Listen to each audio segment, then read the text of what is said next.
The 2025 draft just happened, and I was sick the whole time. But I have some things to say, so, stick with me. Number one, the Jags way overpaid for Travis Hunter, right? Like, we're all on the same page that moving a first rounder next year and a second rounder this year to move up 3 spots to get a wide receiver isn't exactly a great move.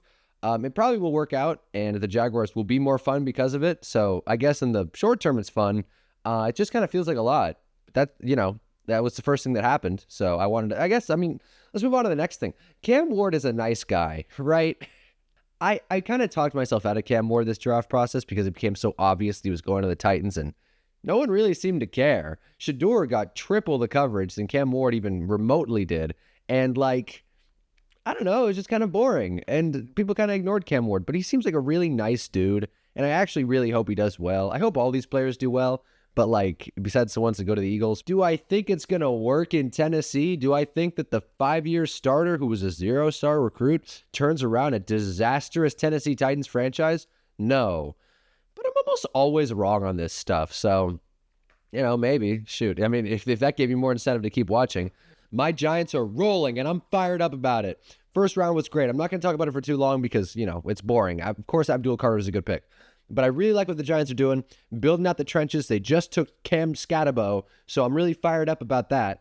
I'm not going to talk about it for too long, but, if you're a Giants fan, stand up because, the future's bright, hopefully. Jesus, hopefully Jackson Dart doesn't suck.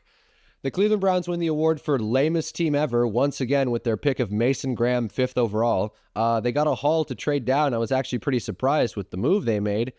And then they went interior defensive line. People think Mason Graham's good. I think Mason Graham's good. But interior defensive line at 5th overall does not put asses in seats. And if there's one thing that I want to very clearly articulate on this channel, if your team's boring and not fun, I don't care. Because let's be real. Most of these teams aren't even going to get close to competing for a Super Bowl. Let's talk about what's fun, what's engaging, all right? And taking an interior defensive lineman at 5, oh man, they could have gone Janty. They could have gone T-Mac. They could have drafted someone else. They could have traded down again.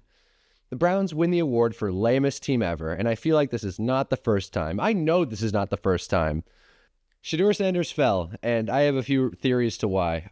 First of all, NFL GM and head coach security is at an all-time low. And I feel like when you make a pick like Shedeur Sanders, you're kind of staking your whole job, or at the bare minimum, reputation on it. And the GM has to deal with all the questions and honestly more of the responsibility for drafting the guy. And the head coach has to deal with just all the nonsense that comes into the locker room.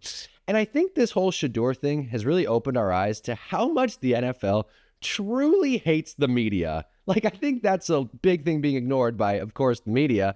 This feels like a Cold War almost, because you got guys, Mel Kiper, TJ Yates, whoever you like, draft analysis. No one had Shedeur going this low.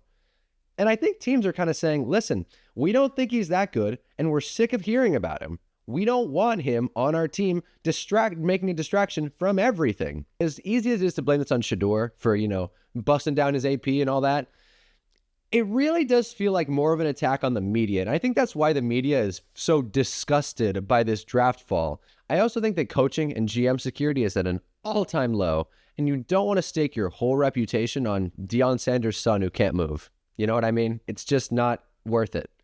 I understand why teams aren't taking him. I feel bad for Shedeur Sanders. I feel bad for everyone. Besides my Giants, we got our quarterback. Hopefully. Maybe I'm wrong about Shedeur, but Johnny Manziel was a beast in college. He turned around a whole program. I guess Shedeur did too, but not to this extent. Johnny Manziel went 22 overall. He fell to 19 spots below Blake Bortles.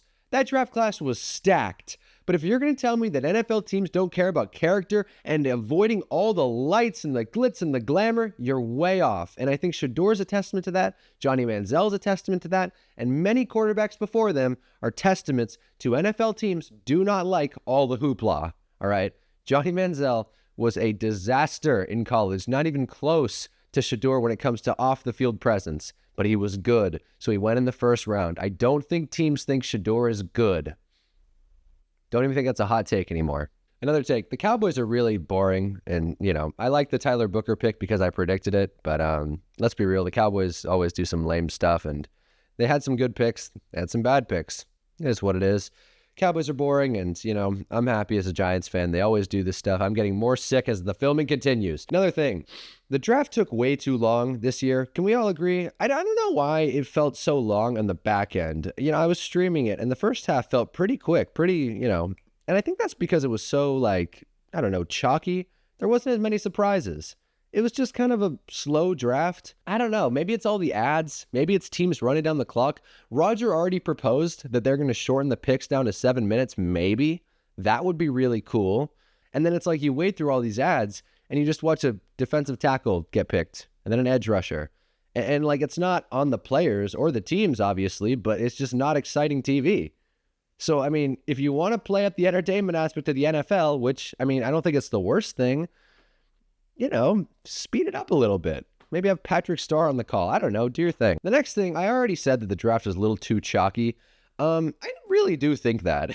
I think this draft was obviously a more boring class, but at the same time, it didn't feel like there were many high reaches, crazy moments. The Travis Hunter trade was nuts. But other than that, I didn't really, jump out of my seat for much. It just kind of felt like the experts were a little too accurate this year, which is weird because they all thought different things, but we all kind of had the same pool experts. I'm not one of those people, but the top 50 made a lot of sense. And outside of Shedeur, seemed like everybody went. It all made sense. Not a bunch of crazy bad picks. So, we need a team to draft Michael Penix at 8 again. That was so great. That was such a fun time. What a draft. Right when I thought the drafts were getting too smart for us, I just remembered that last season we had the catastrophe that was the 2024 NFL draft, and boy, that was fun. I think this is my ninth thing. I really hope NIL doesn't continue to just destroy college football. You can feel NIL kind of permeating into the NFL draft, and that's kind of terrifying because these players are coming in with, more leverage than ever, which I don't think is a bad thing, but it just seems like the game has gotten a little more disingenuous, a little more finance focused, and that's not cool. That's not fun. And I just feel like NIL is kind of hurting the draft a little bit.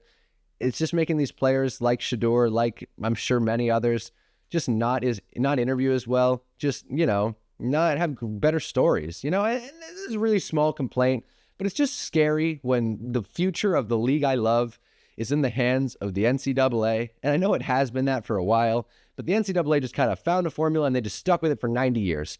Now that they're changing the formula, it's getting a little scary. The transfer portal is kind of a thing. NIL is kind of a thing. So maybe it's not just about NIL. I'm just afraid that the NCAA, the National Collegiate Association of Athletics, just is going to ruin everything for us. So please, NCAA, get your shit together because I don't want the draft to go too. I'm a Giants fan. I have so little. My big number 10 note is I really liked the Wyatt Millen pick to the Jags at 89. I don't know. This made a lot of sense. You get Trevor Lawrence in protection. You fill up that gap with a big body run blocker. I really like that pick. I think that'll do a lot for the Jacksonville Jaguars. So Wyatt Millen, remember the name.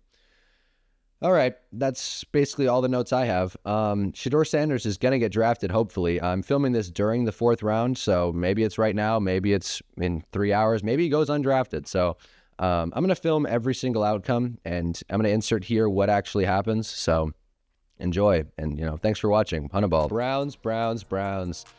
Man, I said earlier that they won the award for the most boring team in the draft. Guess that's no longer true. Really feel like the Browns should have took him earlier. Really feel like the Browns this isn't a good decision to take a guy you probably should have taken round 2 or round 3 and round 4, 5, 6, whenever he went. I don't love it. But I know that I will enjoy it as it happens. So whatever, Browns. Not a good move, but, that's not exactly news in Cleveland town.